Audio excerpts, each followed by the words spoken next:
ছাত্র শিবির জিন্দাবাদ জিন্দাবাদ।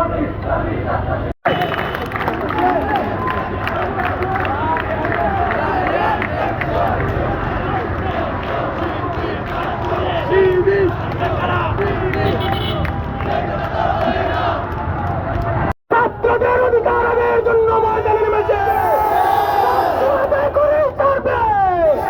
ষড়যন্ত্র করবেন না, কোন ষড়যন্ত্র এদেশের দিকে থাকবে না। সংগ্রামী উপস্থিতি, ছাত্র শিবির তার জন্মলগ্ন থেকে এদেশের মানুষের পক্ষে, এদেশের ছাত্র সমাজের পক্ষে, এদেশের ছাত্র সমাজের অধিকার রক্ষার জন্য ছাত্র শিবির তার শাহাদাতের নজরানা পেশ করেছে। বাংলাদেশের 234 জন শহীদ হয়েছে শুধুমাত্র এই দেশে ইনসাফ কায়েমের জন্য, এদেশের স্বাধীনতা সার্বভৌমত্বের জন্য।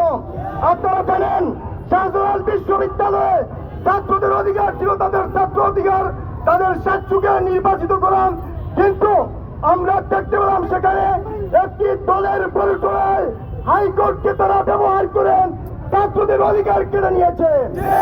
আমরা বলতে চাই 700 ছাত্রদের অধিকার, 9,000 শিক্ষার্থীর অধিকার, এখানে বিএনপি কিংবা ছাত্র দলের কোন অধিকার নেই ছাত্রদের অধিকার নিয়ে সিনেমে খেলা। আমরা স্পষ্ট ভাষায় বলতে চাই 24-এর কোন আন্দোলন আমরা ভুলে যাইনি, ছাত্র শিবির বুকের তাদের রক্ত ঢেলে দিয়েছে তা ভুলে যায়নি এদেশের।